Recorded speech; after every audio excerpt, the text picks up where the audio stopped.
আচলতে চাওক এই সমস্যাটো আজি খলিহামাৰী গাঁৱৰ এই সমস্যাটো এতিয়াৰ নহয় আজি 10 বছৰ 15 বছৰ ধৰি এই সমস্যাটো হৈ আছে খলিহামাৰী আৰু বামুণীজানলৈ যোৱা যিটো আমাৰ মাথাউৰি ৰাজপথ আছে এই ৰাজপথটো ইতিমধ্যে খহি সম্পূৰ্ণ এতিয়া ৰাজপথৰ ওচৰত পাইছে আপোনালোকে যদি চাই গম পাব দেখা পাব গতিকে এই যিটো সমস্যা হৈ আছে এই সমস্যাটো কেৱল আমাৰ খলিহামাৰী গাঁৱৰে সমস্যা নহয় এই সমস্যাটো এটা বৃহৎ অঞ্চলৰ সমস্যা এই ধৰক আপোনাৰ আহঁতগুৰি থেকেৰাগুৰি কামগাঁও বগলীপাৰা নামগাঁও ঐৰাবতকে ধৰি বিভিন্ন যিমানসমূহ আমাৰ গাঁও আছে অঞ্চলৰ এই গাঁওসমূহৰ কাৰণে এটা ভয়াৱহ নামি আছে আৰু যদি এই খহনীয়াটো যদি অতি কম দিনৰ ভিতৰত এটা স্থায়ী সমাধান নহয় তেনেহ'লে কিন্তু পৰৱৰ্তী সময়ত এটা ভয়ানক পৰিস্থিতিৰ সন্মুখীন যে হ'ব লাগিব গাঁওবাসী ৰাইজ আৰু এইটো কথা নিশ্চিত হৈ পৰিছে গতিকে আমি এটা অসম চৰকাৰৰ মাননীয় আমাৰ জ্যেষ্ঠ মন্ত্ৰী পীযুষ হাজৰিকা ডাঙৰীয়া আপুনি নিশ্চয় এই গাঁওসমূহৰ বিষয়ে আপুনি ভালদৰে জানে আৰু এই গাঁওসমূহৰ লগত তেখেতৰ এটা ভাল ঘনিষ্ঠতা আছে গতিকে তেখেতে এটা সুদৃষ্টি দি আমাৰ এই ৰাইজৰ যিটো সংকট অৱস্থা হৈ আছে এই সংকটৰ পৰা যেন মুক্ত কৰিব পাৰে তাৰ লৈ পেলাই এটা স্থায়ী সমাধান আমি বিচাৰিছোঁ গতিকে এই কথাটোৱে আৰু এটা স্থায়ী সমাধান হওক বুলি আমি বিনম্ৰতাৰে জনালোঁ বৰ্তমান আমাৰ সমস্যা হ'ল গৰাখহনীয়া এতিয়া আমি এনেকুৱা অৱস্থাত পৰি আছোঁ যে আমি ক'লৈকো যাবলৈও উপায় নাই আৰু আমাৰ ঘৰ দুৱাৰ পিছুৱাবলৈ উপায় নাই মাটি সম্পত্তি এইটো আমাৰ একোৱেই নাই যি মতে ঘৰ বনাই লৈছিলোঁ এতিয়া থাকিবলৈ আমাৰ একে অপাৰক আৰু ইফালে গাড়ী মটৰ সুচল ব্যৱস্থাটো নায়েই গৰাখহনীয়া আহিয়ে আছে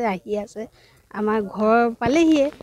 প্ৰায় 2-3 ল মাটি আছে আৰু কোনদিনাখন খহাই লৈ যায় আমি ঘৰ বাৰী উঠাই দিওঁ তেতিয়াহ'লে আমি আমাৰ প্ৰায় 15-20খন গাঁও আমাৰ একেলগতেই যাব আমাৰ পিছৰ ছাইডতে আছে সন্মুখতেই যাব গতিকে আমি একেবাৰে মানে অচল অৱস্থাত আছোঁ আৰু এতিয়া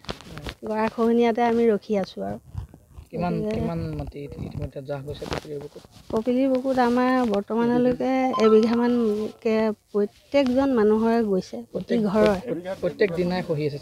এতিয়া আজি 4-5 দিনৰ পৰা খহিছে আৰু পৰিস্থিতি বহুত বেয়া 86ৰ পৰাই আমাৰ যিটো সমস্যা আমি সন্মুখীন হৈছোঁ আমাৰ পিছৰ ফাললৈ মাটি বাৰী আৰু নাই ঘৰ চৰ পিছুৱাবলৈ উপায় নাই এতিয়া ৰাস্তা আহি আমাৰ যিটো মানে যাতায়াতৰ ৰাস্তা এই ৰাস্তাটো অতিক্ৰম কৰাৰ অগ্ৰসৰ হৈছে গতিকে এইখিনি কাম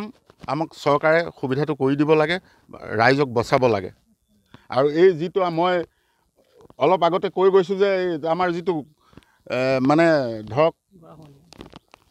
আমাৰ যিটো কৰমুক্ত আমি এতিয়ালৈ 2 বিঘা 2.5 বিঘা মাটি আমি কৰ দি থাকিব লগা হৈছে গাঁঠিৰ ধন ভাঙি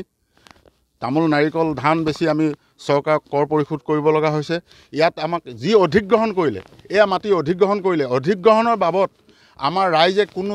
1 টকাও নাপালে অথচ আমি এতিয়া খাজানাহে দি থাকিব লগা হৈছে 2-2.5 বিঘাকৈ মাটি আমাৰ কপিলীৰ বুকুত জাহ গ'ল আমি তাৰ খাজানা ভৰি আছোঁ গতিকে ইয়াৰ ব্যৱস্থাটো অতি সোনকালে আমি চৰকাৰলৈ অনুৰোধ জনাইছোঁ চিফ মিনিষ্টাৰক অৱগত হওক আৰু আমাৰ এই কামটো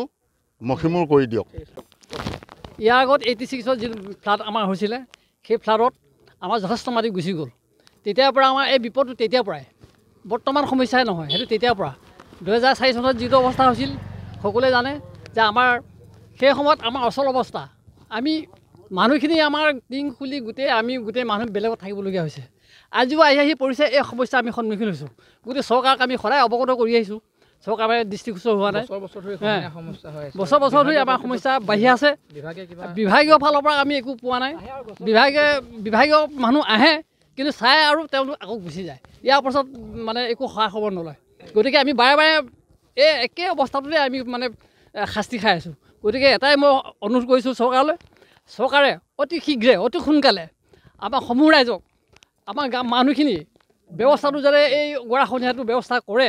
আৰু লগত আমাৰ যাতায়াতৰ পথটো বন্ধ হৈ যাব এতিয়া গতিকে এইটো এটা আমাৰ ডাঙৰ সমস্যা গতিকে সমূহ ৰাইজৰ হৈ মই এষাৰি কথা কৈছোঁ দৃষ্টিগোচৰ হওক চৰকাৰ